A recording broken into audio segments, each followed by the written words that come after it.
Today, we are joined by some of the brightest minds in the healthcare innovation. We will explore the transformative potential of rapid point of care diagnostics in combating antimicrobial resistance.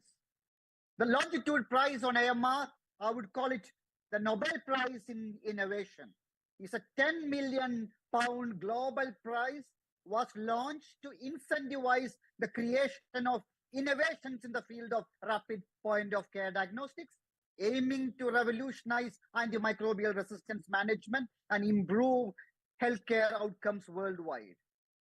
AMR Declaration Trust congratulates the winner of final 8 million Longitude Prize, that is Sysmex Astrogo, who have developed a rapid and revolutionary diagnostic test for UTIs. Let us give a big hand to our Sysmex team. We have got Michael Olsen, the CEO, and Osden Baltekil, the co-founder for Sysmex Astrogo. Congratulations. Thank you. Thank you.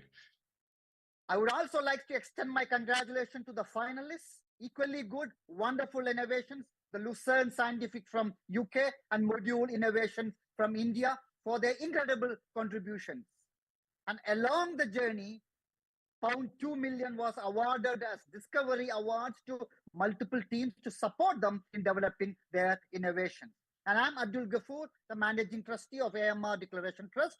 I'm also a member of the Longitude Prize jury since its inception in 2014. And I'm really excited to facilitate the discussion with our esteemed panelists today. And AMR Declaration Trust is a public charitable trust founded on the principles of Chennai Declaration. And our mission is to promote discussion and action to address AMR by fostering innovations and contributing to global efforts. We deeply appreciate the support of doctors and various pharmaceutical companies such as Sanofi, Galangen, Viatris, and Pfizer, who have provided us with unrestricted grants to organize this webinar and make it free to all the participants. And we have Michael Olsen and Osden Baltekin from Sysmex Astrogo. Michael, hi. Hello, everyone. Osden, welcome. I didn't understand that. Hi, everyone. And we have Emma Hayhurst, the CEO of Lucerne Scientific from UK. Hi, Emma. Hello. Hello, everyone. We have Martin Lewis, the MD of Lucerne Scientific. Hello. And Module Innovations, we have Sachin Dubey, the founder of Module Innovation. Hi, Sachin, welcome. Hi, everyone. And we have Taslim Arif Saeed, who is the CEO and director of CCAMP in Bangalore.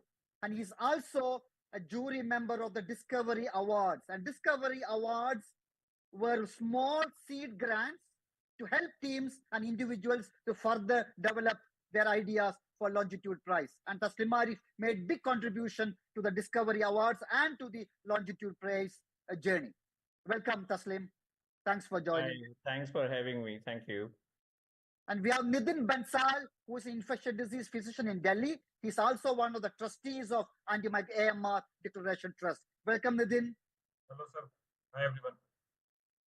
Madhuri Somani is a senior consultant microbiologist in Delhi, very active in the field of antimicrobial resistance. Welcome all panelists and all the delegates who are participating and attending this webinar online. The attendees will not be directly involved in the discussion, but they will be watching and listening to the discussion, and they'll be typing their comments, and we will be able to discuss those points further. Jasmine Major was expected to participate on behalf of ChallengeWorks, previously called as Nesta. She had a personal loss this morning, so unfortunately, she couldn't make it. So myself and Taslim have to fill in the gap of Jasmine discussing about Longitude Prize. And this question was supposed to be for Jasmine. Now I will give a brief about Longitude Prize. Longitude Prize, I will call Longitude Prize 2, was announced in 2014. The Longitude Prize on AMR. The original Longitude Prize was announced in 1714, 300 years ago. And that was a British prize for an innovation in the field of inventing or discovering a device that can help ships measure the longitude at sea. We all know that at that time, hundreds of ships were lost at sea because they couldn't locate the position of the ship in the vast ocean. It was very easy to measure the latitude. Look at the stars, moon, and sun. You know the latitude. There was no way of measuring the longitude. And if you don't know the longitude and longitude, shipwrecks were so common. That's why the British government announced the price. It was, and years after announcing the price, a clocksmith, a watchmaker called John Harrison, did an amazing revolutionary invention, and that could measure the longitude of ships at sea very correctly. And that is the original longitude price. 300 years after that, in 2014, when the British government wanted to commemorate the original longitude price, they announced a second prize and asked the British public, what could be the challenge we should be addressing? And public were given the option of global warming, poverty, water scarcity, antimicrobial resistance, and the public voted for antimicrobial resistance. But AMR is a big topic, and longitude price is a challenge price, needs specific criteria. So the judging panel decided on a rapid, revolutionary point of care diagnostic test that is transformative, accurate, affordable, and that can be used anywhere in the world. It was a 5-year prize, but in 5 years, I'm one of the jury members for the longitude prize, whereas 20-member jury member, we couldn't identify any single innovation that satisfied all the criteria, because the initial criteria was half an hour. Rapid was half an hour, and nobody could satisfy all the criteria. We extend the rapidity to 1 hour, then over 10 years, we had 250 amazing applications from around the world. We identified how wonderful innovators are, how wonderful scientists are. And at the end of 10 years, we gave the prize to Sysmex Astrogo. The first question will be to Sysmex Astrogo. Michael and Austin, what inspired you to develop rapid UTI diagnostic test? And what were the key milestones on the way to winning longitude prize? First, Michael, would you please give the answer? Yes. Can you hear me? Yes. Great. So I think it started at the same time as the longitude prize were announced. Östen, with us today, together with UNELF, were working on different technologies, and they conducted different experiments, and they saw in one of the experiments that they could really rapidly detect the response from an antibiotic when they exposed that to bacteria, so within a couple of minutes. So I think that was one part of the reason. And I think the other part is that in Sweden, the public in Sweden is quite aware of the AMR issues in the world. And then the third part is that we had a person in Uppsala called Ove Öhman that was industrial mentor for Östen and UNL, which looked at different parts of their technology which could be used for a product later on. So I think the longitude prize, together with the invention, the discovery, as an industrial mentor, made them consider doing a product, and specifically then urinary tract infection. In 2017, we met 8 people, 4 from the industry, 4 from the academia, talking about actually founding a new company around this technology. And we looked at different business ideas. I think longitude prize announcing the UTI was definitely on our horizon all the time, but we looked at other potential applications as well. And at the end of the day, we looked at what should the company's main goal be, and that was twofold. One was to actually contribute to fight against AMR, and the other one was to treat patients. And then looking at all the different applications where antibiotics were used, urinary tract infection was one of the main infections where most of the antibiotics were used. And the current treatment was based on the doctor looking at signs and symptoms and using the guidelines in each country to decide which antibiotic to use. So it was no tools that were used to assess whether they needed antibiotic or not, and if they needed an antibiotic, which antibiotic would be effective for the patient. So I think that was the Longitude Prize, together with a lot of other things, actually motivated us to work on this rapid AST for urinary tract infection. Austin? So I hope you can hear me now. Yes. Yes. So as Mike explained, the journey was all the way from academia through a small startup in 2017, where both the expertise in the industry and also the academic setting came together. And then, of course, one of the milestones that worth mentioning is when we got funding from Sysmex Corporation in 2020 for the project to bring the PA100 into a product form. Before that, we've been pushing for taking out the feasibility blockage items, so to speak, to make it easier to use, more compact instrumentation and cartridge. And with the concept that we had in our hand, we got a good investment from Sysmex Corporation in 2020, which acquired part of Astrego. And we went on with a dedicated project to productify the concept that we had at hand. And we reached a CE mark goal in 2022, March. And right after that, we got acquired by Sysmex Corporation. Now we are part of that family. So those are definitely two additional milestones I would bring to this. And how did the Longitude Prize inspire you? What made you enter the Longitude Prize?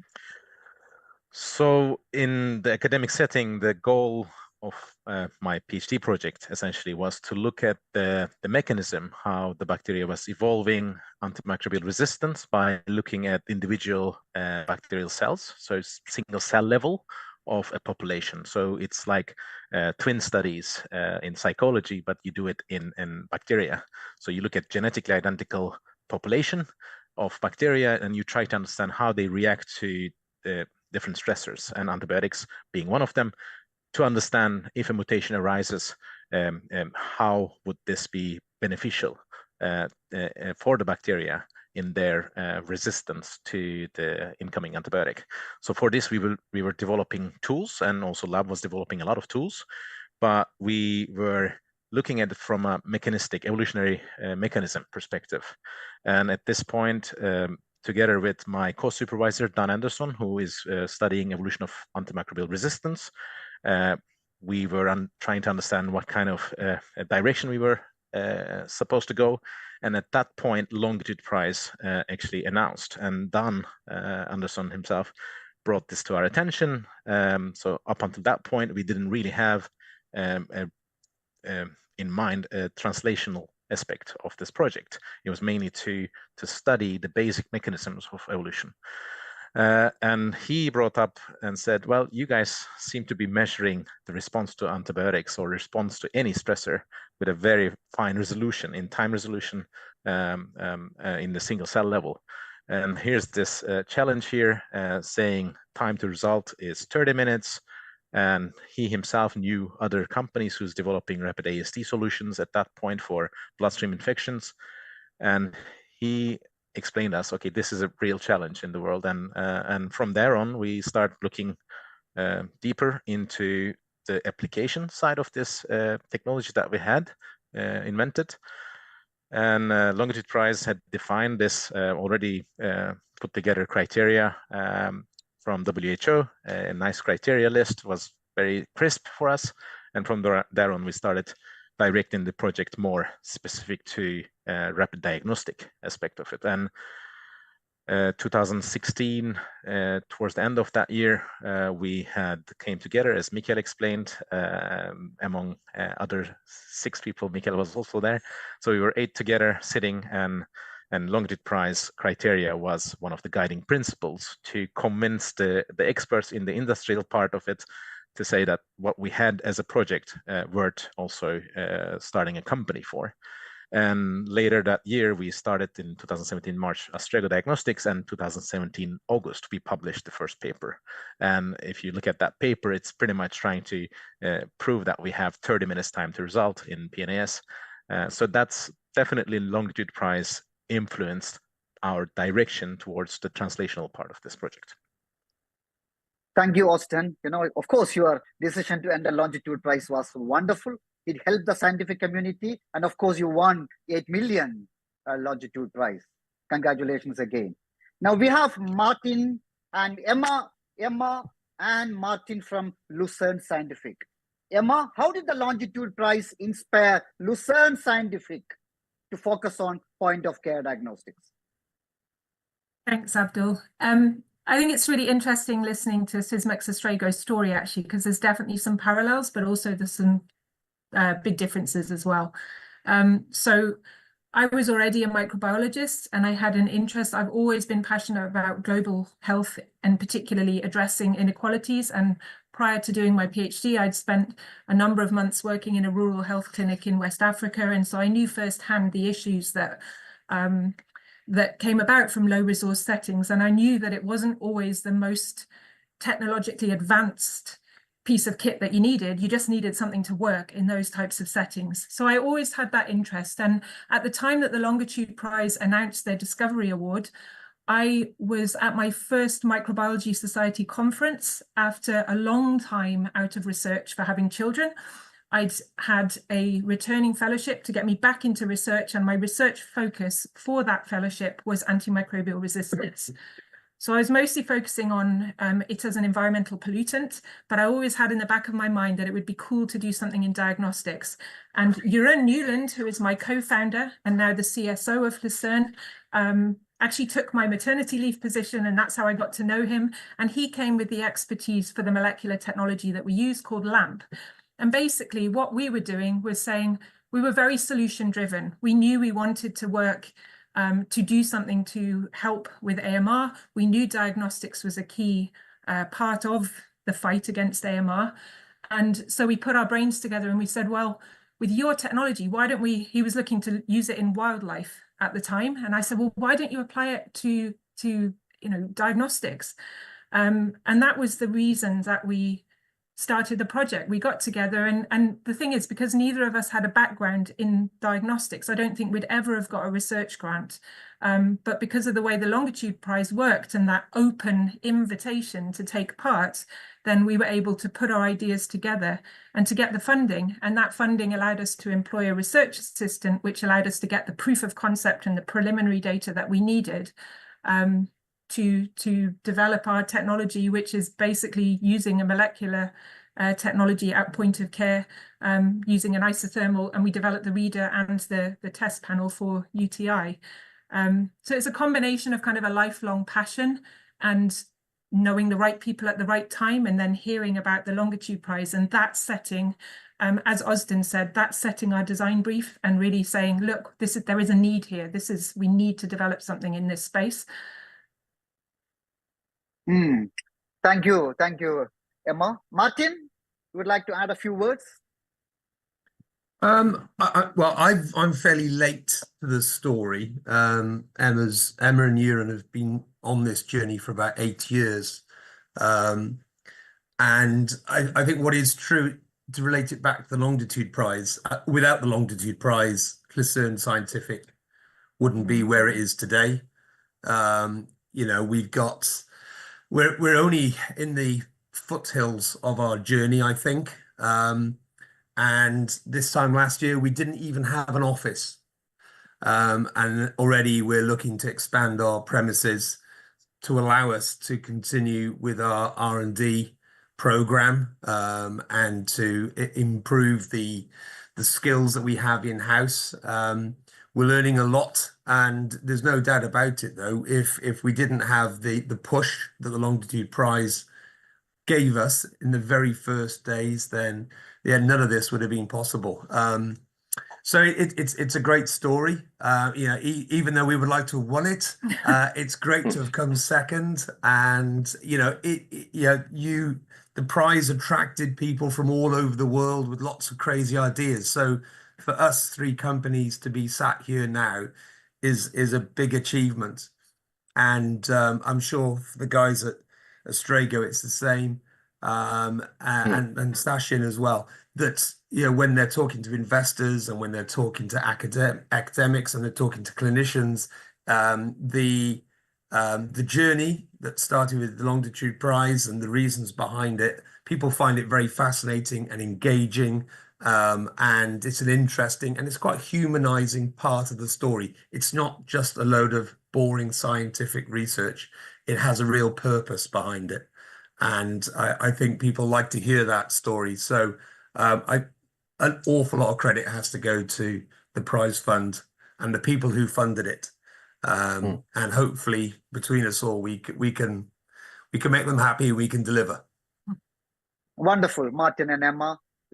Longitude Prize inspired innovation, and innovators helps the globe, helps the world for solving challenges. Sachin, we need to hear about your story. And you are an Indian team, and being AMR Declaration Trust being an Indian organization, of course we have a specific affection towards an Indian innovation. And you are one of the finalists for the Longitude Prize. Right. Certainly, I think, again, thank you for having me here. I think our story was a bit different. I mean, like, we were not very immediately working in the larger space of AMR when we began as a company, but the larger focus of the company was into point-of-care diagnostics. And eventually, it led into us developing solutions for UTIs. So when I think I remember 2017 when the Longitude Prize Discovery Awards were announced that, there is this prize which is trying to seek solutions for ultra-rapid diagnostics for UTI conditions. We had something already that we were working on because we had a very, very, very strong focus of building solutions that were supposed to be instrument-free.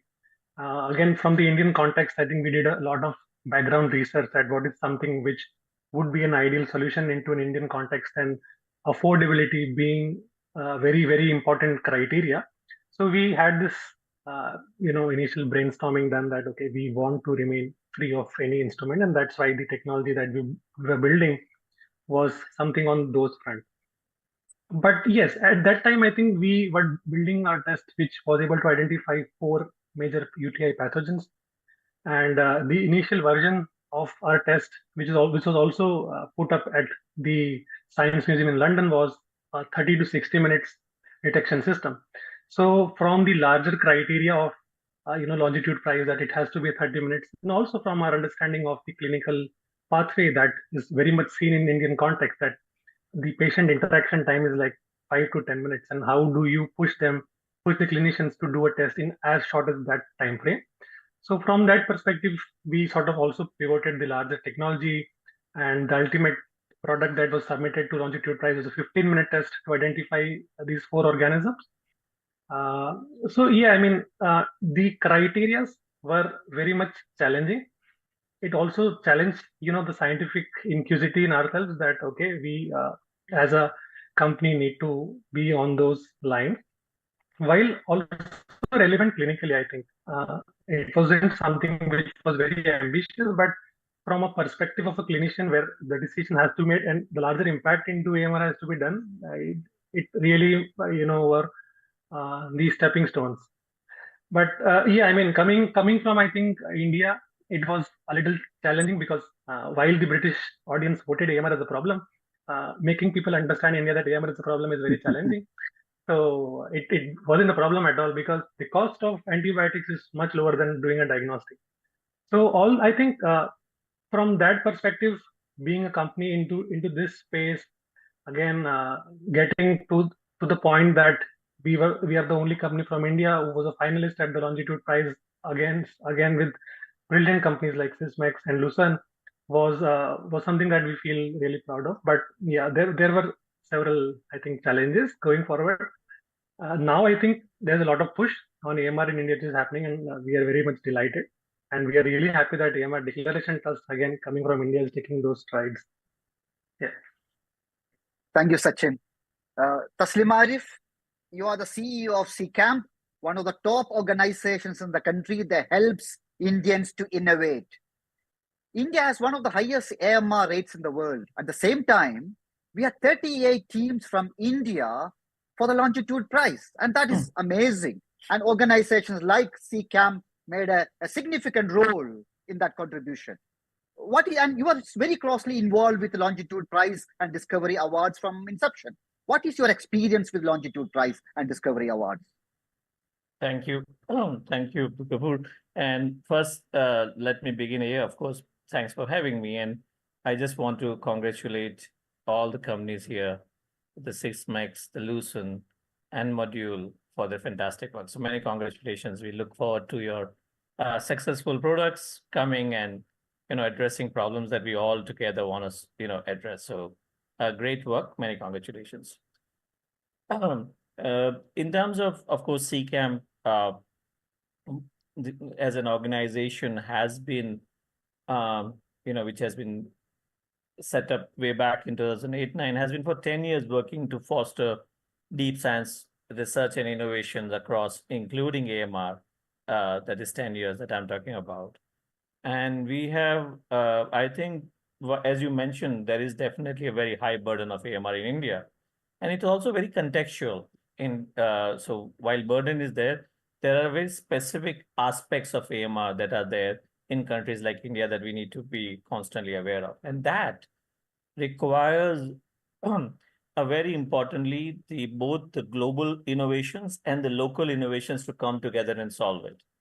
Because global innovations, which possibly are leveraging the best of the new knowledge and discoveries which are built, and the understanding that they have, how it can be taken forward, and the local innovations, which also leverages the global knowledge and technologies, but also have understanding of the local problems, the issues, the gaps which are there. That's the component that we are trying to see how we can build innovations from India for India and beyond. And that is our strength. And I think I distinctly remember our work together with Longitude Prize way back in 16, 17, 18, when we had collaboration with BIRAC for even setting up the Discovery Awards, and how we were, in a way, working with the leadership at the Longitude Prize at that time to ensure that that becomes a fertile ground, a very important fertile ground, so that the support can be provided for young companies who can actually then take a plunge and build innovations or trying to build innovations that can solve the problems. Fast forward 2024, those days have been phenomenally productive. At CCAMP, we have now itself almost 50 to 60 AMR innovation efforts going on. And that is really solid. That includes diagnostics, that includes prevention, that includes actually treatment like Bugworks, which is in the phase 1 for broad spectrum antibiotic as we speak. We have Phage-based effort, which will go to phase 1 clinical trials for antibiotics soon as well, and many others. So this is really amazing. And I think the global efforts like Longitude Prize are really champions of building such a fertile, exciting land across the globe for solving a problem like AMR, which is not an individual geography issue, but a global issue that we need to solve together. So we are very, very excited. It was great to partner with Longitude Prize for the Discovery Awards. And we, right now, as you know, we have just partnered now with FCDO and GAMRIF for the larger effort in AMR. You were there at the launch, and we have now made a call open as we speak. The call is open now for the GAMRIF CCAMP AMR innovation call in environment, where it's a total, the fund size is around 5.1 million pounds, something that we would like to see how we can be, supported for the young efforts which are there. And interestingly, if I may tell you, while we have begun the first call, which would be largely set up in India, the next call will actually be international. So we'll be even supporting innovations which will be coming from globally, addressing issues in places like LMICs, in India, developing countries like India and beyond. And what we will be able to do is articulate those problems very specifically, handhold them, and ensure that we can support them through a validation cycle in the particular geography. So very excited. I'm glad. I know I took a little bit longer time than you possibly would have thought, but wanted to give you this comprehensive view of efforts, and fantastic to see this setup grow. I think many efforts sometimes are worth being at, and building AMR solution is right on top of that. So great to be here. Thanks.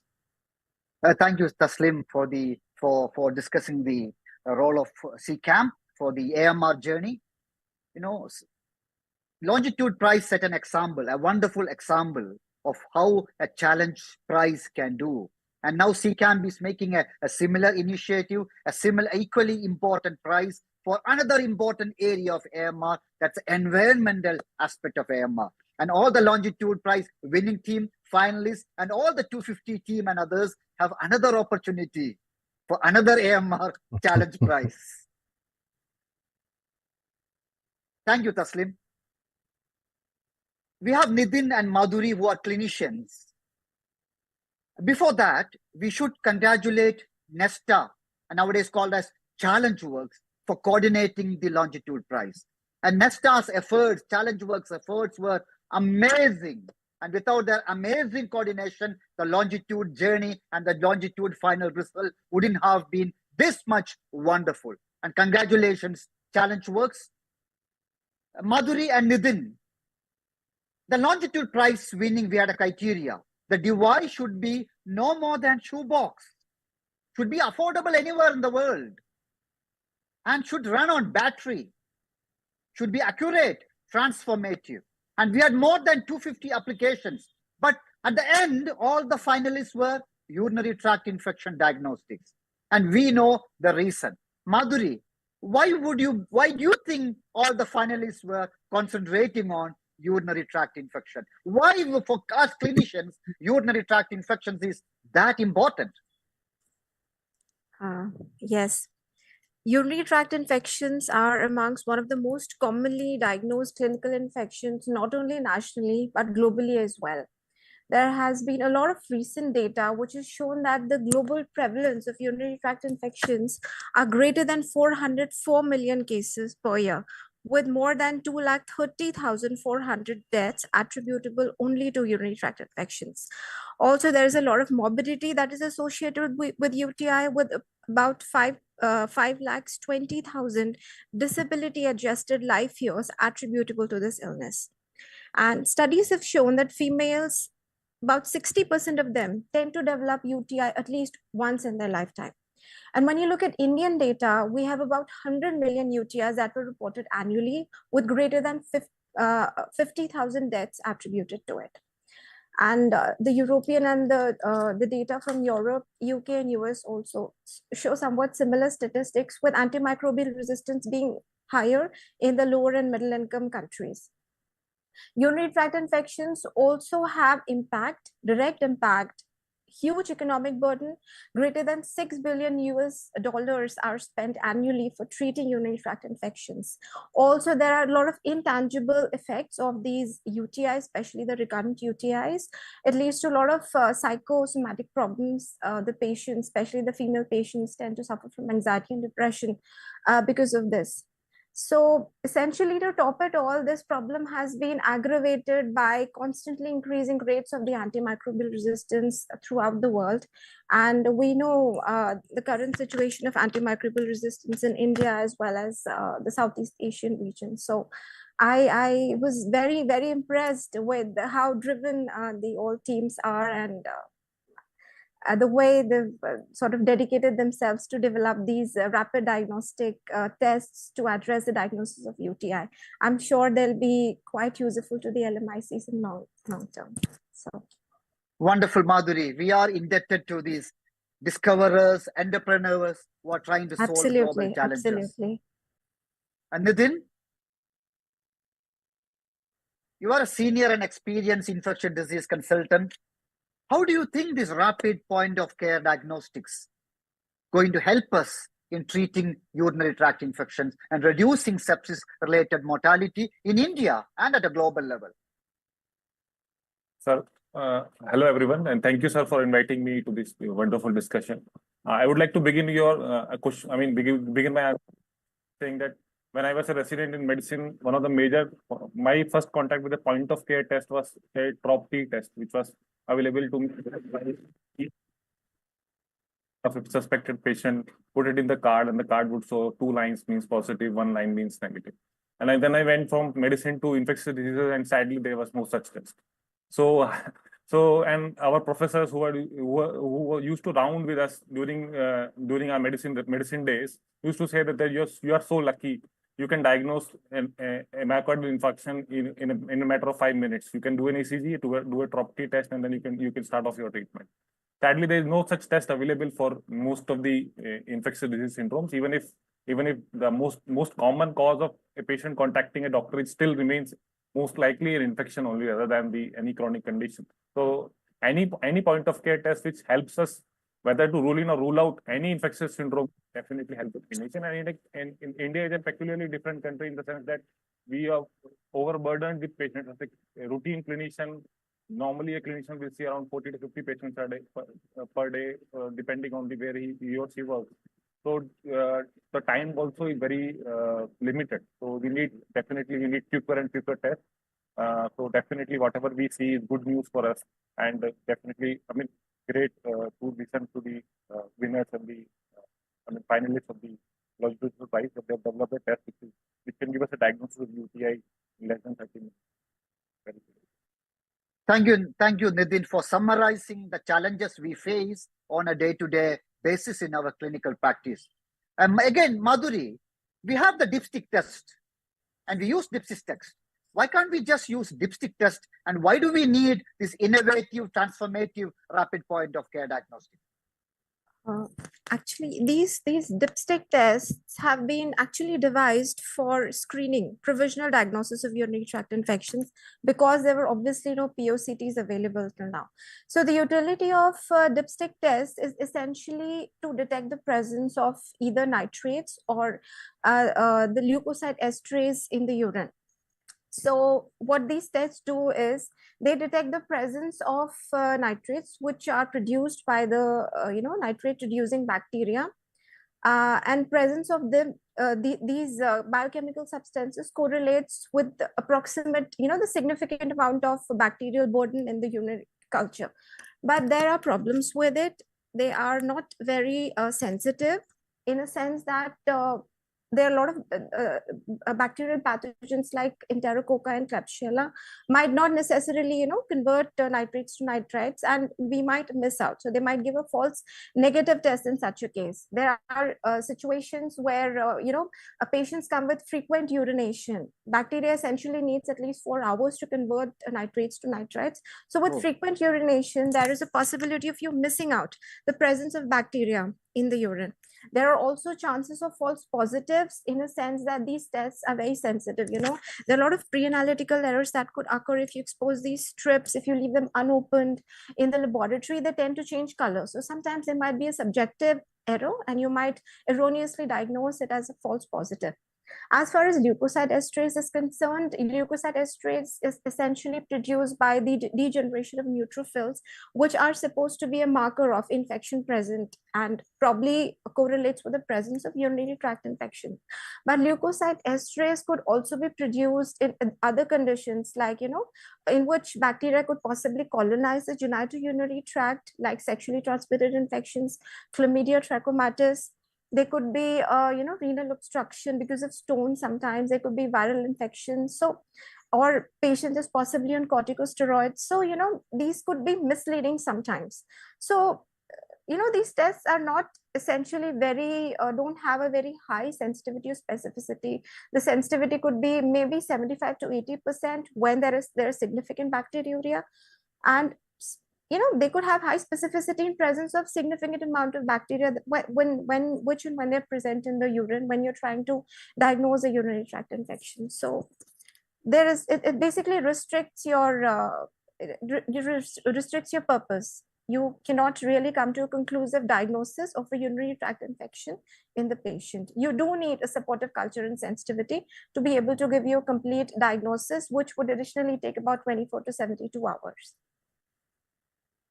Thank you, Madhuri, dipstick is the only rapid point of care diagnosis test available for UTI, and that lacks accuracy. And we clinicians know that only 50% of the ladies, we say women because UTI is more common in women, only 50% of the women with symptoms suggestive of urinary tract infection actually have UTI. So if you have, I see 10 patients of UTI a day in my clinic and I start antibiotics empirically, only 5 of them have UTI. 5 or 6 of them are UTI. So we are giving a lot of unnecessary antibiotics, and culture will take anywhere between 24 to 72 hours to get the result. And we can't wait. We need to start an antibiotic. And the duration of course of antibiotic in women is 3 to 5 days. Usually by the time we get a culture result back, the course of antibiotic is either over or half over. That's a challenge we face. Nitin, your opinion about a dipstick? Madhuri gave us a detailed on that. He gave a very detailed answer to, the test is not very specific, neither specific nor sensitive. One of the important things is that whatever the test we do, which it may look a little rhetoric, but still the clinical intuition or the clinical pre-test probability should be taken into mind, whether we are using a modern innovative test or an older gold standard test, whatever it is. And if you like the UTI high, then obviously the analysis of the or the interpretation of the test will be different from the pre-test probability of the UTI is low. Another important point from a clinician point of view is that yes, my patient is suffering from UTI. Let's say the lady has come or the male has come with some symptoms of urinary tract infection, which I'm very confident of. But now what antibiotic should I start? That's the important question which always comes into my mind. Should I start X antibiotic, Y or Z? That has never been answered till I get the culture report, which may or sometimes may not come positive also, sometimes they come positive. And then by the time, as you said, by the time the report is half over, we damage in that sense. We have waited for too long. The patient might have got worsened and gone into ICU rather than getting better. Or it may be that we have done a lot more harm by giving an antibiotic which was actually not required. So we need an answer not only whether UTI present or not, but what antibiotics to give. That is also an important aspect of managing UTI. Thank you, Nitin. Nitin stressed a very important point, the clinical intuition. At the end of the day, it's the clinician to make a decision. Should I start antibiotic for UTI or should I withhold antibiotic? And also, we need to know whether the patient has UTI, and also we need the guidance towards selecting an antibiotic. Thank you very much for that important part. The clinical intuition is the most important. Now, I will come back to the innovators. We would like to know more about the technology, and Austin, yours is the longitude-winning innovation, and the one that bounced the jury members over is the transformative technology that you utilize. Would you please explain the technology of the longitude-winning UTI test? Thank you. So in the heart of the test is observation of single bacterial cells over the course of 30 to 45 minutes when a group of them is exposed to the antibiotics. This is the treatment, and the other group is not exposed to the antibiotics. That is the reference. So that is the heart principle. When we look at these bacteria, we look at them in the single cell level, and we observe the growth rate of each individual cell. And in the exposed group, you can see if they are affected from the antibiotic, their growth rate should slow down. Depending on the type of the antibiotic, they might lyse eventually if there's membrane stress, or they might just stop the growth.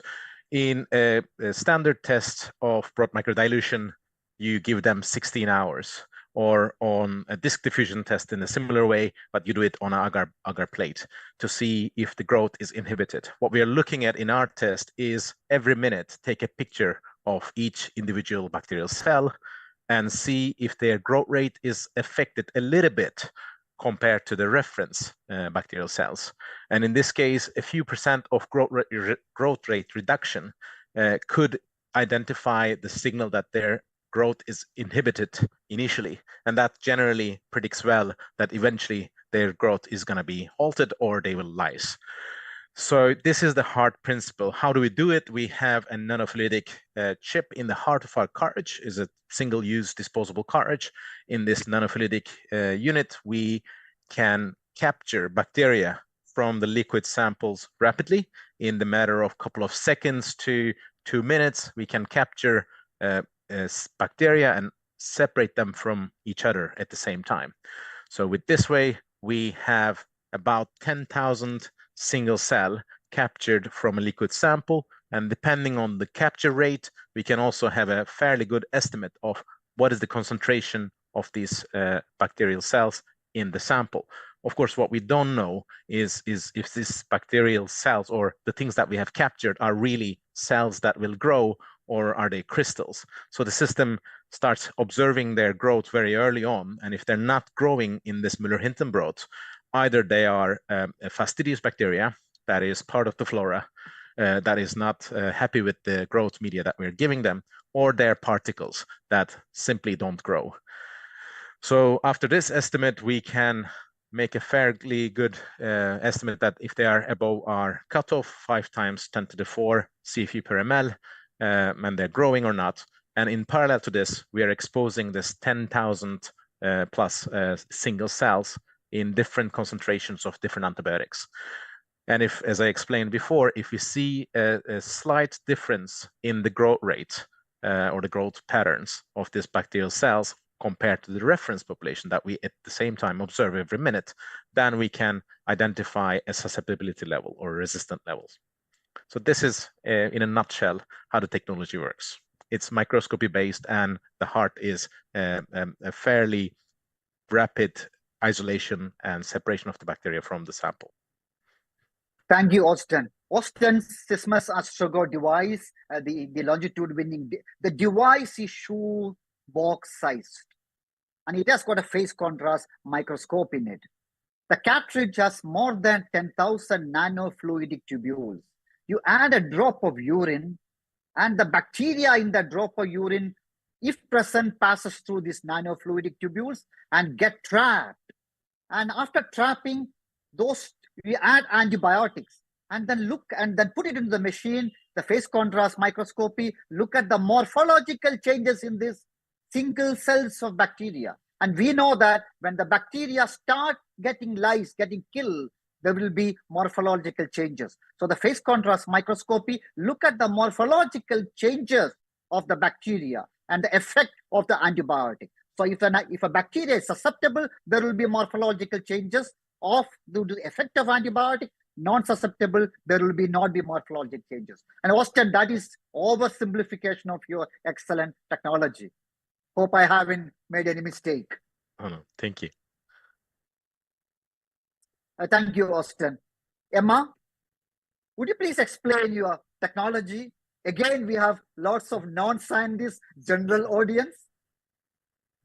Yeah, sure. So the underlying technology we use is molecular, and it's an amplification technology known as LAMP, which is similar to PCR. And everyone's heard of PCR because everyone knows that was the gold standard way of diagnosing COVID. LAMP is as accurate as PCR, but it has a number of key advantages. One is that it's quicker. One is that it's more robust, which means you can work with dirtier samples. And the final one is that you can hold it at one temperature. And with PCR, you have to cycle between 3 different temperatures. And in order to do that, you need quite an expensive reader device that will cycle the temperature for you. So LAMP technology, we did not invent. Some very clever Japanese people invented that 20 odd years ago, and it was under a very strict patent for a long time. And when we started this project, the patent was coming to an end, but there were no LAMP readers on the market. Everyone that was using LAMP was having to buy machines that were £15,000 plus just to run LAMP. And the only thing that existed in the literature around using LAMP in diagnostics was, oh, you stick it in the water bath and you look for a color change. And we thought, well, that's not good enough. Can we not make something that's between those two? So the innovation for us is really about making something affordable and simple and portable. And so what we made is Lodestar. So I have it here. So you can see it really is, it's not even shoebox size, it's truly handheld and portable. And the idea behind, so you put your test panel inside, and it will do real-time readings. So the machine is taking readings every 10 seconds, and it's looking for an increase in fluorescence that's associated with a positive reaction. And if it sees that, it has an internal algorithm that converts that reaction data into a clinically positive or negative result. And that means that no user interpretation is required. So our idea was remove barriers that exist for the use of molecular diagnostics. And those include budget and constraints and affordability, but they also include expertise and ease of use. We didn't want the user to have to interpret the result. So the machine does the interpretation for you, and then you just get a simple readout of the result. The other innovation is in the test kit themselves and the methodology that we use. Urine is a horribly messy sample. If you're trying to detect an infection in blood, you know that if there's a bacteria in that blood, it's causing an infection and it shouldn't be there. But urine is full of bugs. They're full of bugs that should be there, bugs that shouldn't be there, contaminants, and that makes it very difficult. So our methodology works directly off urine. You don't need any sample processing, and our results correlate with clinically relevant levels of the bacteria, and that's another part of our innovation. And then the final part of the innovation was around the design of the specific tests. Our machine, our test kit, our test panel detects the 6 most common uropathogens. And so each one of those had to be carefully designed to make sure that they were sensitive and that they were specific to the bugs that we were trying to identify. So I can't claim any groundbreaking shift in technology. We are using, again, it's solution focused, and it's saying, well, let's put things that exist already together in a really clever package that might actually be usable in real world settings. And that's where our innovation lies. Thank you, Emma. So you used an existing technology and converted it into a device that can be used across the world to solve a common yes, and we invented our own test panels. Those did not exist. So the use of LAMP on urine was never done before. So right. New sample type, new methodology, and we invented a new analyzer as well. Oh, thank you, Emma, for summarizing the technology. Sachin, would you please explain your technology? Right, certainly. So again, I think USense, which is the product that we are building, was also aimed to identify the pathogens. So largely we have 2 categories of products. The one that was presented to Longitude Prize was a credit card size device. So again, the size of the device was something which is as big as a credit card. But eventually the aim was to diagnose 4 major uropathogens. So unlike what Lucent does, the 6, we focused largely on 4. The core technology was primarily, again, antigen antibody reaction. So nothing path-breaking there. But because we were actually able to make antibodies that were very specific and able to differentiate between a Klebsiella and a E. coli, so a large pool of patents that we had were on that technology and the way we were actually able to build those specific antibodies. However, I think one of the aims while building, because it remained that we wanted this system to be completely free of any instrumentation, so we used this platform, which largely again is a lateral flow based system. But because inherently lateral flow has many issues where achieving that levels of sensitivities, the bacterial numbers that we wanted to diagnose was a little tricky. So we also did a lot of innovation on the materials that are used finally to show the signal. So again, a typical lateral flow, for example, has gold nanoparticles, but we actually innovated a lot on the different structures that allowed it to become even more sensitive. We also did a lot of innovation on the way we were actually build newer conjugation chemistries to attach the antibodies to the system. So we then eventually also clinically relevant values of a UTI is like 10 power 5 CFUs, but if you go to an ICU, then the values drop a little lower. So we were actually able to engineer the system to understand that if it is a setting which is a GP setting, it should work at 10 power 5. If it is something that you are using in an ICU, it will have the limit of detection up to 10 power 3. So this was a really tricky thing to do on a lateral flow platform. we also, I think, eventually going forward, we're trying to introduce some imaging system, which was again not from a microscopy perspective, but again using phones, where we now can quantitate and give you CFUs. So if you take the image of the test, it tells you that this particular patient has 10^6 CFU per ml of E. coli, or 10^5 CFUs of Klebsiella. So that's also something that we were able to do. But yes, I mean, largely the intention remained that how well we can keep the costs in check, how well we can make it more accessible, because it was primarily thought from the perspective of India. But if something that is accessible, affordable, maybe in countries like India, it is also equally useful in other geographies as well. So yeah, largely I think that's what defines. But just a very quick glimpse of the other product that we're building. It is called as AST Sense.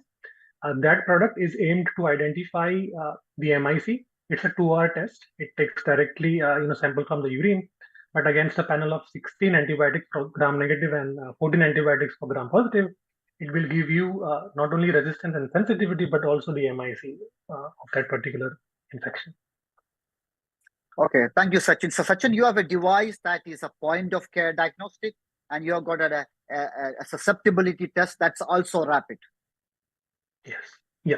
So it's like it was aimed because we wanted something which goes into a slightly lower setting, maybe a GP clinic, a PHC setting, and slightly which can go into more advanced hospital setup, where it is very critical to know the exact resistance profile or MIC, and primarily to aid a clinician give more evidence-based therapy, the point of care test for them. Thank you, Sachin. Taslim, you are an expert in technology. What is your expert opinion on the technologies that we discussed, and how can we utilize those technology in the clinical practice? No, thank you. I don't think I'm expert at all, but still, without being expert, one can carry an opinion. So I have that leeway. So I believe that this is as we are watching this space where a very important solution of AST, which is crucial for many stages. Allow me a minute. AST is absolutely crucial for antibiotics, except stewardship, that we know about it in both developed countries and developing countries and underdeveloped countries. But the reason it is useful and what solution would work is different, right? And hence, I think, and also one is antibiotic stewardship. The second is that the crucial component of response within time before septicemia kicks in and many other things kicks in, right? So that is also a very crucial thing in inpatient and others, where you actually go and get the pathogen before you lose time, right? And you understand as from clinical practice, both of that. But again, in both places, different geographies for the same problems need different answers. And that's where technology comes in. Technologies which can solve problems in different settings, technologies which can do 30 minutes. It's amazing, and something what the Sysmex is doing and something that Lucerne is doing. It's really amazing, world-class, must be needed. And together with that, we will need affordable versions of those, which possibly are not as techy or in terms of as sleek, as sophisticated, which are possibly maybe difficult in taking us in a resource limited settings, because you do not have expert, you do not have a pathologist, you do not have individuals who actually can carry that out. You do not have infrastructure to actually support that high-end technologies. So use of LAMP, use of stress-induced imaging-based, amazing work, right? Because this cell immediately responds if you have a stress dye or stress marker. You actually see the response of it as soon as it gets into a stress. And to capture it and talk about it and with such a precision is amazing, because there are many stress-based dyes which have been known in literature before. But to be able to do that with such a precision is really top-notch, and something they have done it. And to do something like that from a Lucerne perspective in LAMP in UTI is absolutely, and to be able to get it at the solution level is amazing. And if I may say, what I wanted to get in the technology play, where what Sachin mentioned from module perspective, affordability, simple, 4 pathogens, these are the ones which are actually causing the largest 80 to 90% of UTI in India. Let's get that, out and make it simpler. We don't need to possibly solve everything, but we'll get that larger thing out. So technology has a tremendous play. What I possibly wanted to say is that we'll need more and more technologies so that we can solve different contextual problems in different geographies together. And that is the play. But congratulations for all of them to build this fantastic technology. That was my non-expert opinion. Thank you. Thank you, Taslim. That's a real expert opinion, because only an expert can make such a very valuable comment. So Taslim made a very, very important point. We need different technologies. There are 400 million UTI cases a year in the world, and we have 3 technologies here and few more in development. We need more technology because we are in a non-sum zero game. No single innovation, no single company can solve a challenge of 400 million UTI cases a year. We need a collective effort to solve the challenge. And we need similar solutions for other infectious disease entities. Nitin, from an outpatient basis, of course, we can discuss the OP setting, emergency setting, IP setting, hospital OP setting. From a general physician, general practitioners, clinic setting in a country like India, how can this those companies now with us, how can this technology will be useful for a general practitioner in India? Any of these technologies?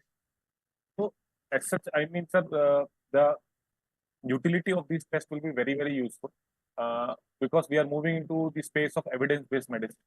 Gone are the days where the doctor can say and prescribe anything, whatever they want. We want everything to be evidence-based, and that's right also. So we need evidence to prove or disprove our hypothesis or clinical intuitions that we discussed earlier, whether the patient is having this type of infection or not. So just based on this statement itself, the utility of these tests are very, very very high. And obviously, any point of care test, I mean, I mentioned earlier, any point of care test which helps me to prove or disprove my clinical intuition will definitely help. And good thing about point of care test is that the device which I can't recall everybody's name, but the device which was shown is just a U-shaped box size with a small cartridge. All what Sachin was discussing, a credit card size. So Nitin, your voice is breaking. Something wrong with the microphone, probably. Can you hear me now? Yeah. So the beauty about the innovations which they have developed is that the size of the device is very small, and it has battery. So the resource required to run the device itself is very low. So that makes the device to be more usable in the outpatient settings.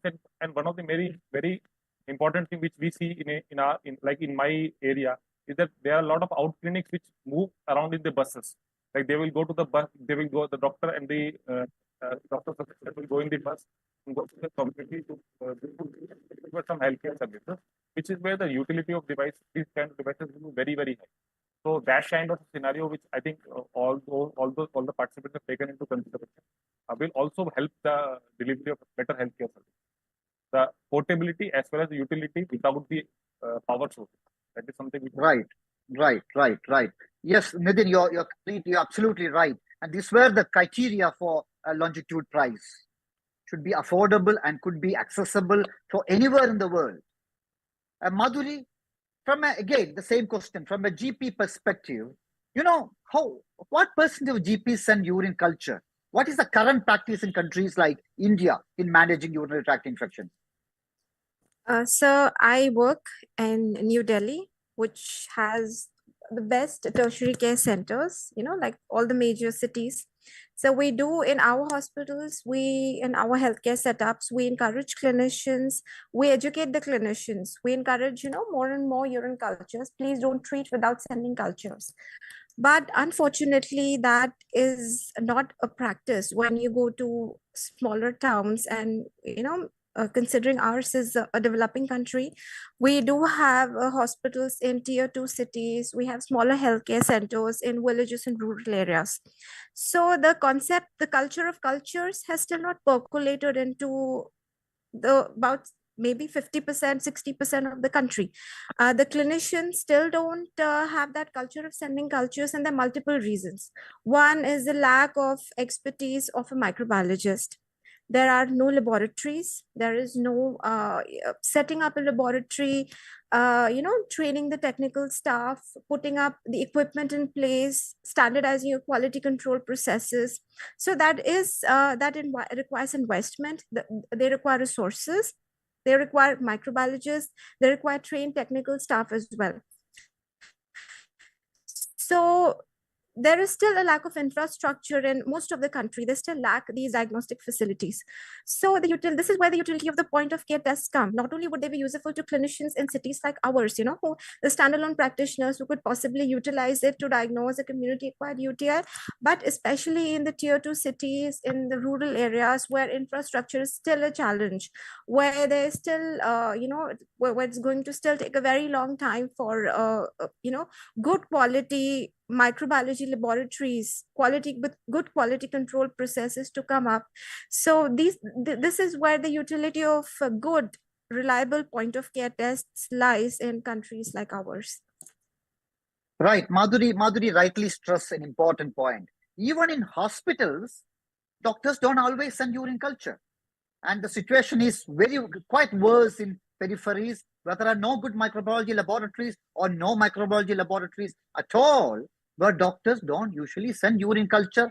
A patient will come to your clinic which features a urinary tract infection. You just prescribe antibiotic. You prescribe antibody for 3 days. You prescribe antibody for 5 days. The patient may improve. Patient may not improve. The patient doesn't improve. Go to another doctor, and that doctor again may not send a urine culture. Give a higher antibiotic. You may give nitrofurantoin first. Doesn't respond. Give tremoxazole. Then give fosfomycin. That's really happening in majority of the urinary tract infections in countries like India. The situation may be, of course, different from Sweden. It may be different in countries like UK and other developed countries. But in LMICs, this is a scenario. The standard of care of urinary tract infection for majority of UTI cases is empirical antibiotics, often unnecessary, often wrong antibiotic. That's why such rapid point of care UTI tests are essential, highly useful anywhere in the world. Now, Austin and Michael, this question is to Michael. You are the CEO. We need that test to be affordable across the world. What is Sysmex Astrago's strategy to make it affordable, your test affordable across the world? What will be your business strategy?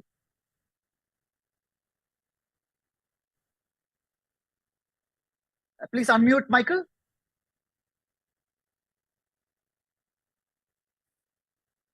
Yeah, so the system was just launched. So we are starting to get customers, and I think the one of the strategies is to start sales in the high-income countries, because the most impact on the cost will be the scale of manufacturing. So we need to produce a lot of cartridges to reach lower volumes, that's for sure. And then, of course, we have a scale-up cost-down project where we are addressing the cost of the analyzer as well as on the disposable panel, which contains all the antibiotics.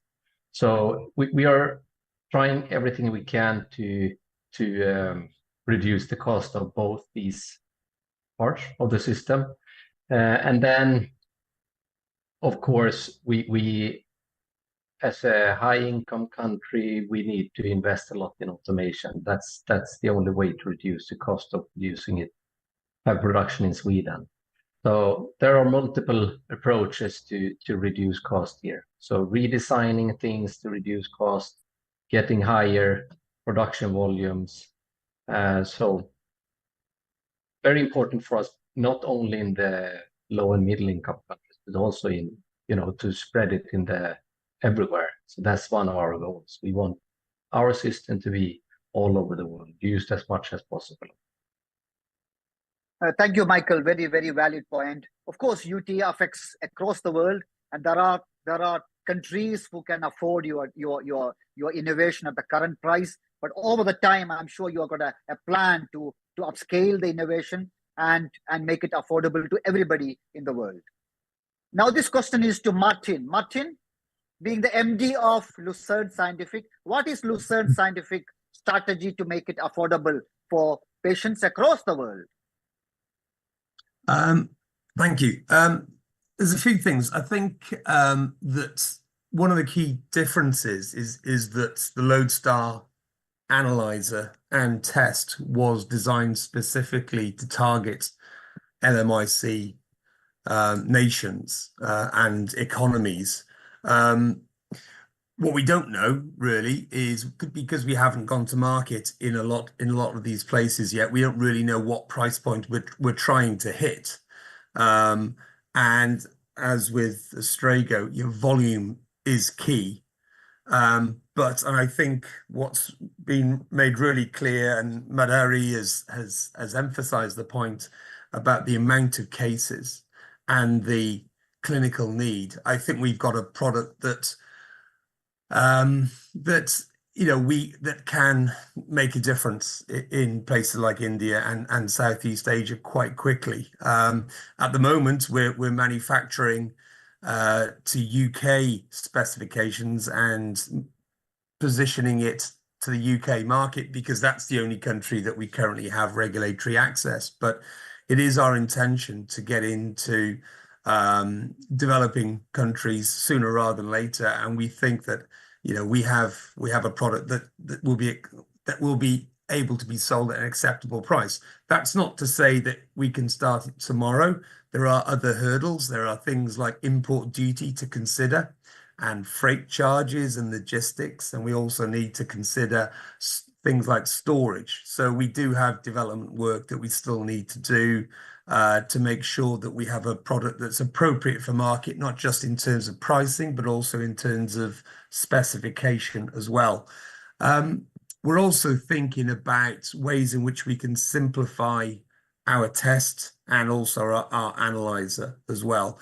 And the R&D team, which Emma's in charge of, we've already made some strides in producing a more simplified product that will be at a far reduced cost.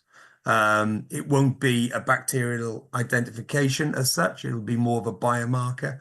And we think that will be something that will be of interest to the LMIC community, because it'll be a lot less chemistry involved, be a lot less production involved, and it will help identify yes or no the presence of bacteria. So we've got some R&D plans. They are underway, but they're not there yet. But in the meantime, we hope that we can introduce our existing analyzer and existing test into the Indian market and beyond that fairly soon. Going next month to visit. So we have this as one of our key global strategies, is to get this out there. So we're not just talking about it, we are actually doing it, and we're hoping to partner with Indian manufacturers and Indian distributors and Indian clinicians to make sure we get it right, and to make sure that we can eventually potentially manufacture in India. And we take that really seriously. Business priority. I think it was one of the reasons behind the foundation of the business, is to make a difference in India and Sri Lanka and Malaysia, and all the places where it's a huge problem. So it's our mission to have an affordable device that provides high quality results and that makes a real difference. Otherwise, what's the point? What are we doing it for? Yes, we have more than 100 million UTA cases in India alone, and we need all these technologies at affordable rate for our patients. So, and Taslim, I'm sure Taslim will agree. You're all welcome to make in India and make it affordable. And our government is encouraging Make in India, and Taslim Arif is playing a big role in that, encouraging that concept. Taslim? No, absolutely, big time. We are also very strong believers that I think the challenges are going to be solved collectively. So I think we are very keen to collaborate with innovators globally who can come and we can work together and together solve it. So we'll be very, very keen to see how we can support your efforts, all of your efforts at CCAM. Please do let us know. Back to you. Thank you. Wonderful, wonderful, Taslim. Sachin, you are an Indian company, and we are proud that you are developing wonderful technology. Now, what is your price plan? And of course, I know you are price conscious, being an Indian company. Would you please explain more about it? Right. So yeah, I think the primary criteria is, of course, building a product in India were, while centered around being affordable, there was no bypass or cuts to compromise on the access and accuracy. So as we largely say that it is, while made in India, it's made for the world. So I would say the other way around, that because it's going to be priced very affordably. If we go out to other countries, we sort of would want to mark up the price, because if it's too low cost, there is a larger intention of saying that it's a low cost product, it might not work the way it's intended. But yes, I think the simplicity of the test not only allows for the test to be done in the lowest possible setting that you can think of, but also because a lot has been mentioned that we are having a very skewed doctor-patient ratio. The doctors are supremely overloaded with the number of patients, and as the number of cases in UTIs in India are very high. So it's something that which can be deployed and done either when the patient is waiting to meeting the doctor, or eventually some kind of a test which can be done even at the home kind of a setting. So the affordability price point particularly has been very conscious of the fact that can we make it at least the manufacturing lower than what the price of an antibiotic treatment would be. And this was a very strong foundation, and a lot of feedback that we received from many clinicians that we had talked to, that if you cannot not taking into consideration very complex cases, but largely OPD cases, if it's costing more than the treatment that would be prescribed, then the chances of adoption would be very tricky.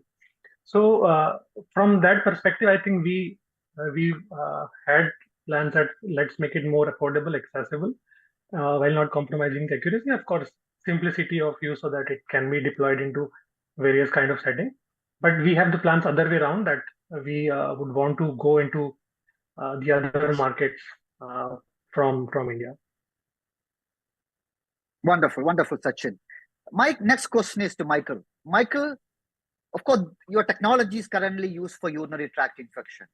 Do you have any plan of extrapolating this technology for other syndrome, sepsis, respiratory infections, wound infection? Because we need solution for all the major infectious disease syndromes. Yeah, so I mean, our platform is definitely suitable for other samples as well. So if it's a liquid sample containing bacteria, it has the potential to capture the bacteria and expose them to the antibiotic, and we could detect whether the bacteria are susceptible to the drug or not. When it comes to what will be the next application, there is still work on the business development side. What would be the next potential application for the platform? And of course, bloodstream infection is one of the candidates for this, and there has been some initial feasibility studies for which looks very promising. But of course, there's a lot of more work to be done on that part. So for sure, there are a number of applications which we are looking to, which one would be the next one. So yes. I don't know if Özden wants to add something. Yes. Özden, we are very keen in sepsis. We clinicians, number one, blood. We need a test in future, at least after a couple of years, a test that can be used in the blood directly on the bedside. Yeah, definitely. It's as Mika said, we had published feasibility data from positive blood cultures several years ago, where we used the earlier version of the system to detect from the positive cultures, well, not detect, actually provide an ASD result from the positive cultures in the same time frame as the direct from UTI example. Again, label-free, just like what we are doing now. But of course, when you look at the culturing, when it comes to the bloodstream infections, it's not everywhere in the world you have blood cultures. It's quite limited, actually, unlike many people knowledge. So for those settings, we still have an opportunity to address the potential sepsis cases, critical decision point of which antibiotic to use if you directly go to potentially the urine sample of the incoming patient to the emergency setting, right? So in that regard, sample being the same, we are, of course, finding it very interesting place to be, urosepsis patients. And when you look at the guidelines, to be in that time frame for the initial antibiotic decision of 45 minutes, that will be quite an interesting place to be for us. It's within the reach. So that's definitely something interesting. And another interesting aspect of what we could do in a shorter time frame, instead of going to the Holy Grail and direct from blood samples, is as veterinary ASD, because veterinary settings is also another setting that we use a massive amount of antibiotics. And today, especially in the pet care, urinary tract infections is being a major problem. And so from that perspective, that's again another place we are considering to be attractive. So without going into too much detail, these two areas could be an initial place to be. But other than that, of course, being a point of care setting player, we should look into sexually transmitted diseases if we can do any difference there. Again, using similar sample types, liquid or swabs, without going into too much specifics there. Thank you, Austin. Wonderful. Emma, the same question. Other human syndromes and, of course, the pets. Yep, definitely. So I think innovation is very much part of our future. We have also got a platform technology, so we can develop tests for basically any infectious and many non-infectious diseases. So the issue is not what can we do next? It's more what don't we do next? It's hard to limit our ideas, which are constant. We've just got some funding from Welsh Government actually to underpin our innovation strategy, and we've already got a number of tests in development. We're not done with UTIs. I think that's the first thing to say. UTI is many different types of infection and it's many different patients. We haven't really talked about the challenge of diagnosing in elderly patients and the issue with asymptomatic bacteriuria, but that's something we're working on with clinical partners to tweak our test system to be able to do that. We also have got under development a rare pathogen panel and some resistance gene markers. So we think we can cover about 80 to 90% of all the resistance genes, for example, for E. coli for certain antibiotic, using just one or two different resistant genes marker sets. So we've already got some proof of concept on that, and that's something we're working on as part of our innovation strategy. Beyond that, I think we'd really like to focus on the neglected areas of women's health and care of the elderly. So we've got a lovely test for C. diff, which has got proof of concept, and also STIs as well. I think that's really important because they've just got such similar symptoms. And going on that unmet need, I completely agree with Austin that I think veterinary and this One Health approach is really important for AMR. UTIs are incredibly common in dogs and cats. We've just carried out a study with our partners in Madrid to show that our test works on canine urine, and we'd like to see our test being used. We think the 35-minute time frame, we think the ease of use will be really suitable for veterinary clinics as well. And we know that owners often share resistant bacteria with their pets, so it becomes a human health issue as well. So I think that's a really important focus. That's a very important point. Apart from other human syndrome, pets getting UTI. I was talking about the application of UTI diagnosis in pets to my team during a tutorial. One of my junior doctors' question was, do they get urinary tract infection? And then there's another junior doctor who has so many dogs and cats at home told, of course they do get a UTI. Then we asked, how do you diagnose? Oh no, usually we call the vet, come home, charges a good amount of money and just prescribe antibiotics.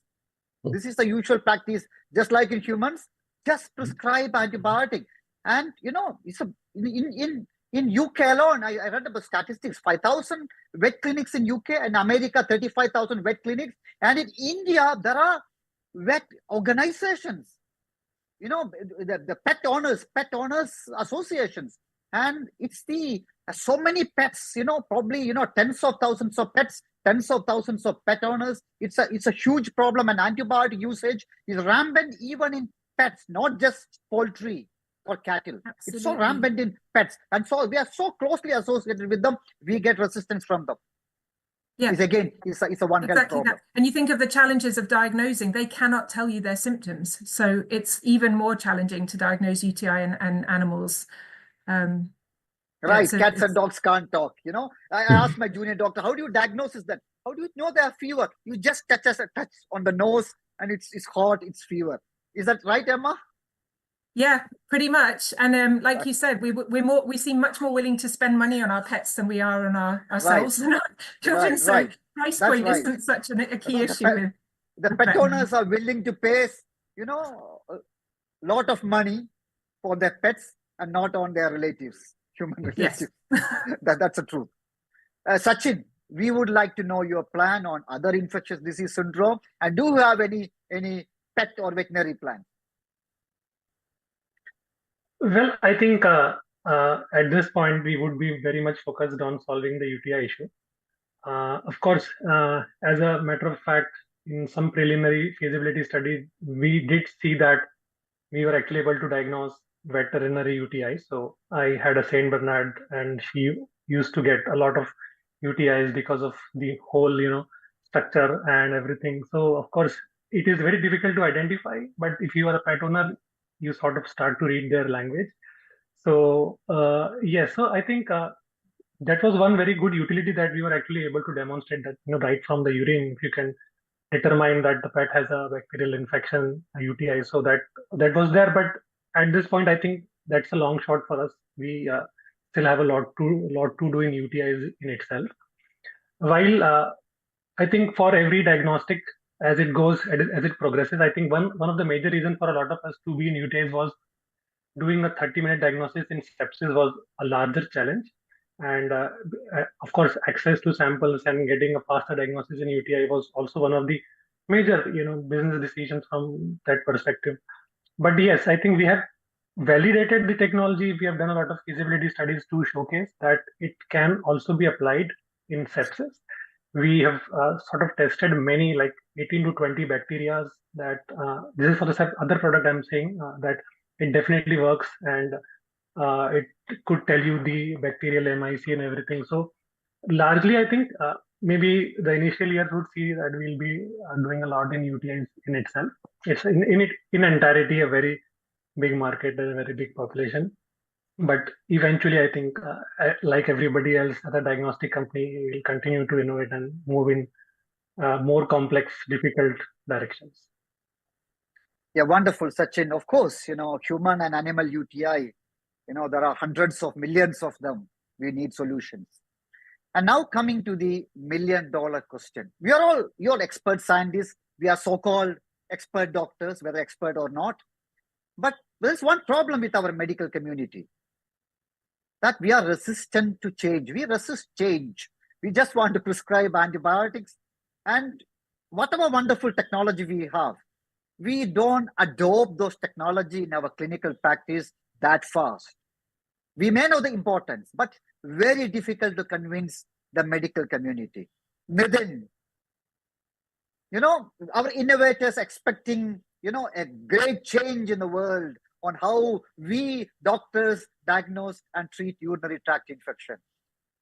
What is that going to happen in now or immediate future? What are the challenges we should inform our innovators? Please unmute, Nitin. Can you hear me better now? Yes. So, very pertinent question, because right, I'll give you a current scenario. Right now, we are suffering, like Delhi is going through some influenza A outbreak kind of situation, a lot of cases of influenza A. But everybody is aware about it. But once a patient comes in, still the most common thing which is prescribed is an antibiotic. And even if it is being seen, like it is, even if you go there, prove that we have a rapid test in our emergency, in which the test of the result will come in 2 hours, and it will show that it is influenza A. Still, the patient goes home with an antibiotic. So it is, despite proving that the patient is having a respiratory viral infection, still the prescribers still prescribe an antibiotic.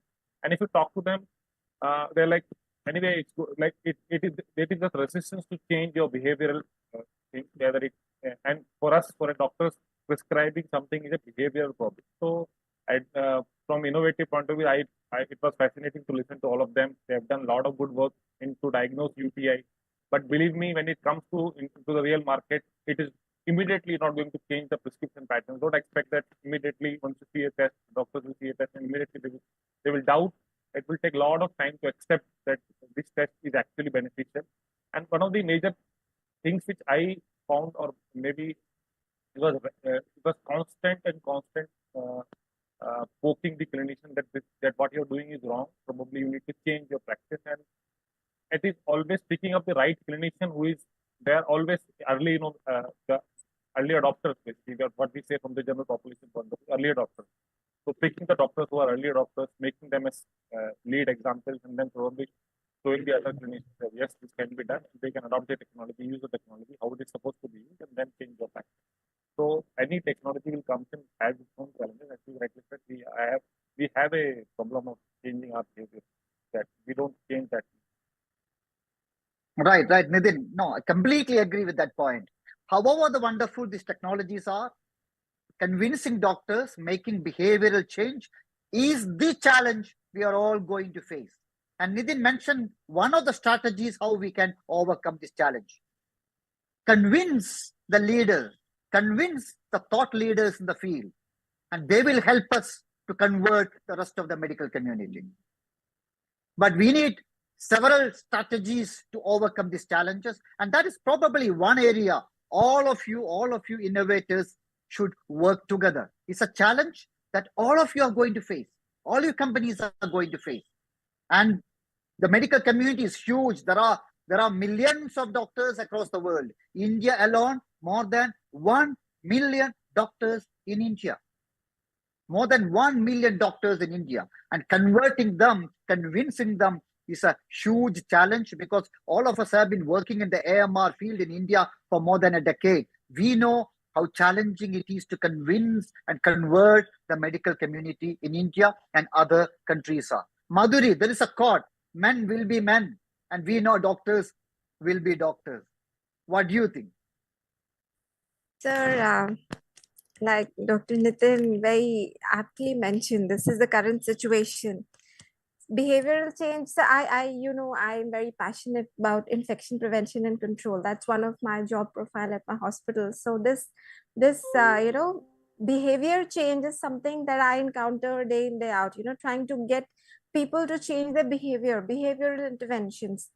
But sir, I still say I'm still pretty optimistic about it, because, once they're convinced, they will be receptive to it. Once you show them that this is a test, this will give you, this is going to be relevant to your clinical practice, this is going to give you a quick diagnosis.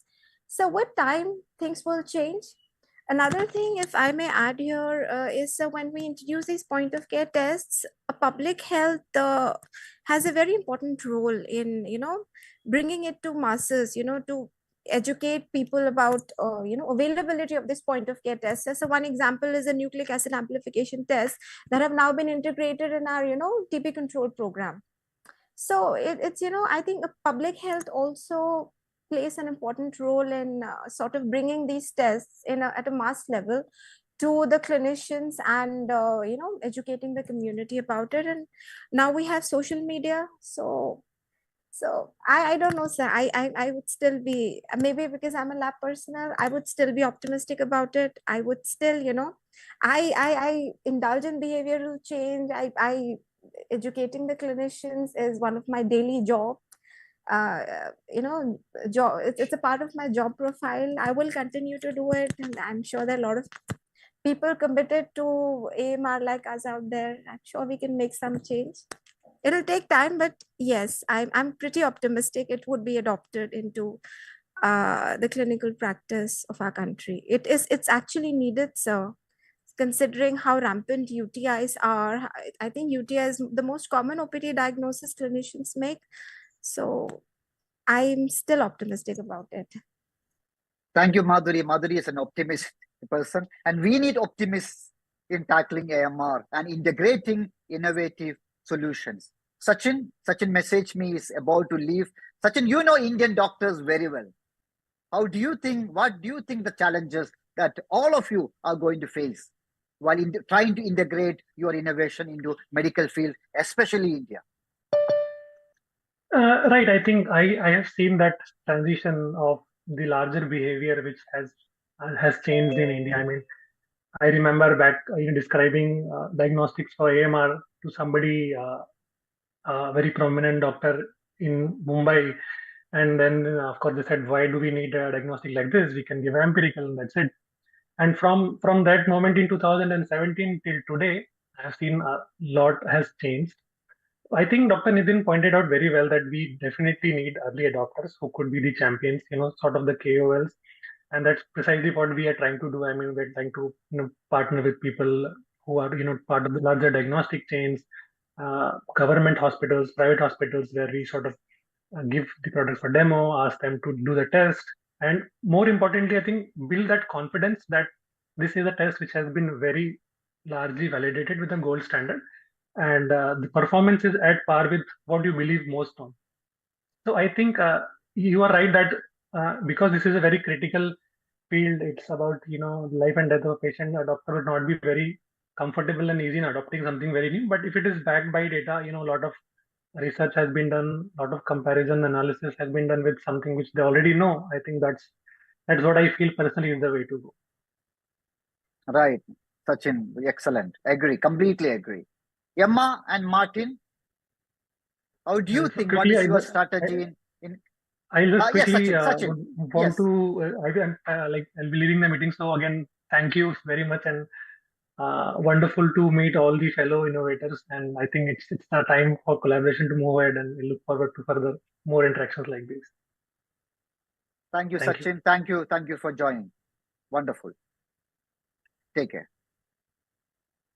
Emma and Martin, what challenges you are anticipating, and how do you plan to overcome the challenge of convincing the global medical community? Good question. Well, first of all, we recognize that it is a major challenge, so I think that's a good starting point. In terms of global context, obviously every healthcare setting is different, and we certainly don't assume that we know anything about the Indian healthcare system or the Indian setting. So I think the first challenge is to make sure that wherever we're focusing on, we're understanding the clinical and the cultural context in that country and working with locals so that we have the real expertise to be able to tweak the test and the methodology as needed. I think a specific challenge that we have is that we currently do require cold chain, although we're just finalizing our lyophilized proof of concept work. So we will have a product that is more robust. And I think that's a key challenge that we needed to overcome to make sure that we could get it out of some of the higher resource settings in the hospitals and into maybe some of the more rural settings and those community clinics. I think the other challenge for us, seeing as we didn't win the Longitude Prize, is always resource. It's a shame, but these things cost money and they take people. And we are a small team of 8, and we are, currently seeking investment again, and we'll have to do that again in 12 months' time. So we're on that round of investment, and to do that is quite a huge amount of time and effort, which could otherwise be put into making sure that we've got a good global strategy and that we're getting into the countries where this technology is really needed. So I think it's an important thing to mention, the fragile journey, the roller coaster journey of a startup, and the fact that we are always about to run out of money. And I almost think it's a shame that there wasn't a first, second, and third for the Longitude Prize, so that we could have had a little bit of money to help us on our journey. But it is the key challenge that we have to overcome is the fact that we are always counting the pennies still until we've built our until we made the behavior change and people are buying it in the thousands, then that will remain a challenge for us. I think one of the things you were asking, Abdul, was about how do we change behavior? How do we get acceptance? And Emma's talked about how the product needs to be suitable, and that's a key part of becoming accepted, that it will work and it will function. And yeah, there's the need for training and education and proof and evidence and all these really boring but really important things, because every doctor knows best, and it won't be a herd mentality. We'll probably have to convince each individual customer individually rather than suddenly adopt it. But one question I was going to ask you really, and your colleagues there in India, was one thing that would really help would be some sort of governmental intervention, because we know that the problems with antibiotic resistance is incredibly high. And that's because of the prescribing rates. So one thing government can do, whether it's on a regional level or state level or a national level, is to intervene and stop that practice. We know that in the Middle East, it's exactly the same. We were hearing about rates of up to 70% resistance to certain common antibiotics. And this is simply because people are able to buy antibiotics over the counter. And one thing that could really make a difference would be an edict, a law even, that says pharmacists cannot do this. There needs to be some form of diagnostic test performed before any kind of prescribing. Is there any possibility that something like that might happen in India? Martin, there are two questions. Now, first, Emma's question about and your question about the government intervention. I will specifically redirect one particular aspect to Taslim Arif. How can government support in integrating rapid point of care, for example, UTI diagnostics, in Indian healthcare system? What policy changes that we create? After that, I'll come back to Martin's question about overall antibiotic use regulation. But Taslim will give us the answer on rapid point of care test integration through policy changes. Yeah, no, absolutely. And I think good point there. So in many countries, I think it all began stepwise format, and transformation has been gradual. India definitely has a complete ban on no use without prescription, but prescribing rates are high, as you mentioned. However, prescribing rates are high at many other places as well, when there is a pressure on clinicians to actually do something and not make them wait, and many reasons are there for that. And it's all behavioral patterns. However, bringing a technological tool which actually can solve that problem, where pressure or otherwise keenness from the physician can be actually aided by the point of care diagnostics, will be the key, where it doesn't and so that will be great. Now, let's come back and say, if a physician has an ability to do it in 30 minutes, great. But what we need to do, what is actually missing, is that the cost of that antibiotic is actually 20 cents for the 5-day course. And the cost of the test is $20. So we're talking about 100x difference here, 100 times difference, right? 10 to 20 cents to $20. And that is something is very important in terms of how innovations can solve it. We all know that there is a biofuel which can be made so that we don't end up using fossil fuels. But we all are using that, including the electrical batteries and other things, because the other biofuels are not, they are not economic of scales, doesn't work for that. This is exactly that, so we have to have rapid point of care diagnostics, which can challenge the cost of antibiotics at some level, and then allow this to happen. And that is not impossible. It has been done in many other places, at many other places.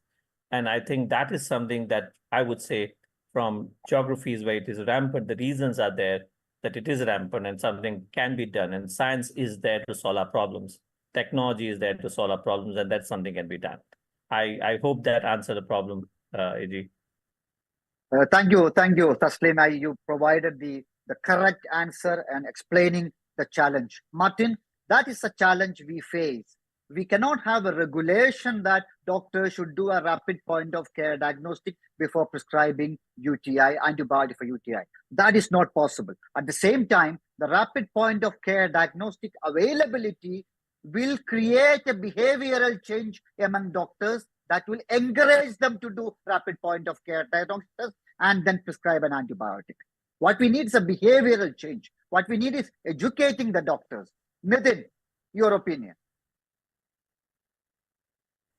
Thank you, Taslim. Thank you, Taslim, for joining. Yeah. Wonderful. Thanks. Bye-bye. Sorry, I have to go. Thank you. Bye-bye. For the question of antibiotic prescription, a lot of things have been done already, but the major roadblock which we face from the government point of view is not very well structured. Healthcare is largely divided into private and public, and there are many other players also coming into play. And largely, there is no healthcare body in India which looks after the quality of healthcare which is delivered in Indian healthcare system. That is one of the major roadblocks. And health remains largely state subject. So, the central agency may not percolate down to the smaller.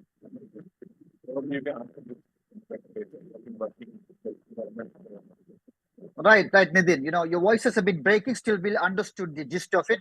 And Nitin's point is, we cannot make a change through regulations alone in a complex country like India with 1.3 billion people, 1 million doctors, 500,000 pharmacies, so many states, and the socio-economic disparity.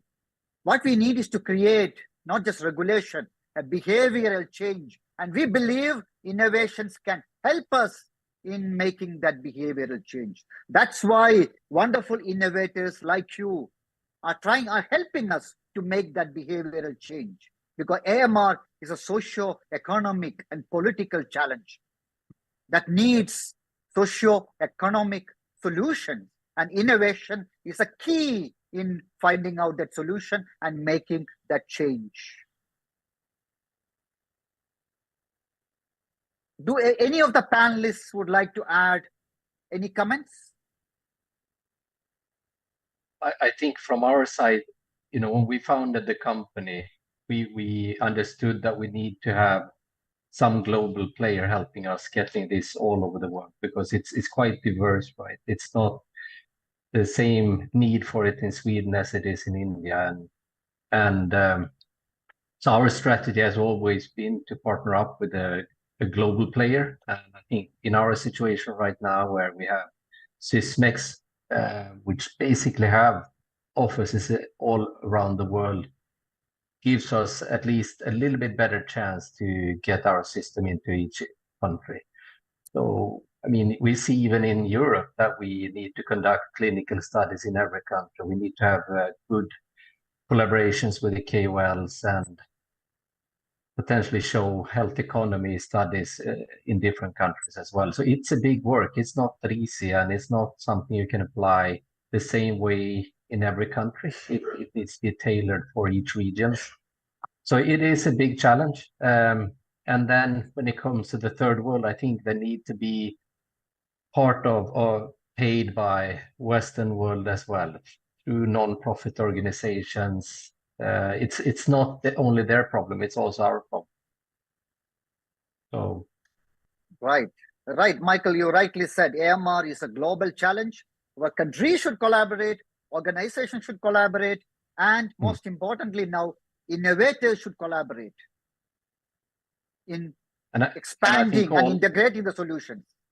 Yeah, and I think incentives like this webinar, Longitude Prize, super important to educate not just only the public, the clinicians, as you're doing, Madhuri. And I remember I was at an event in London before the Longitude Prize where they had some medical students that were addressing it already at medical school, because it was not a big topic at medical schools all over the world. So I mean, even the ones doctors in school needs to be. We need to raise the awareness already at that point. Yes, wonderful, wonderful. We agree, Michael. Completely agree. Any other comments from panelists? We had a wonderful discussion. Supposed to be 1.5 hours, it's almost 2 hours. And still, we can keep on discussing. You know, we haven't even started the discussion on challenges. We can go on hours or several follow-up meetings. Yep, that sounds good. I think it's great to all get together, and I think, as Michael rightly points out, this is incredibly challenging, even when you have a global partner behind you. And as has been pointed out by many people, that the numbers of UTIs, no company could ever solve the solution with one product and one technology. So I think collaborating is always better than competing, and making sure that we keep the conversation going and talk to each other and use the learnings, and yeah, hopefully together tackle the issue that we're trying to tackle. Hemant, you rightly said, collaborate, we succeed, compete, we lose. You know, a wonderful slogan for AMR and even rapid point of care UTI.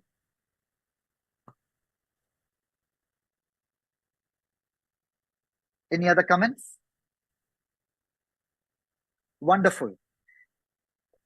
As we conclude today's session, I want to express my deepest gratitude to our panelists and clinicians for sharing their insights and expertise. And also, we deeply appreciate the contribution by individual doctors and pharmaceutical companies like Sanofi, Galangen, Viatris, and Pfizer, who provided us with limited and restricted grants to organize the webinar without any registration fee. And again, congratulations to Sysmex Astrago for their remarkable achievement in winning Longitude Prize, and to finalists Lucerne Scientific and Module Innovations for reaching the final stage with equally good and wonderful technologies and possibilities. The innovations that we have discussed today represent a critical step forward in the fight against AMR and offer a glimpse into the future of infection management. And thank you all for attending and contributing to this very important dialogue. And good night. Thank you all. Thank you, Abdul. Thanks, Abdul. Thanks you. Everyone. Good night. It was Thanks, incredible Abdul. connecting with such brilliant innovators. Thank you for the opportunity, sir. It was brilliant. Wow. Thank you so much. Thank you. Thank you. Nice to meet everybody. Bye-bye. Bye. Bye-bye. Bye-bye.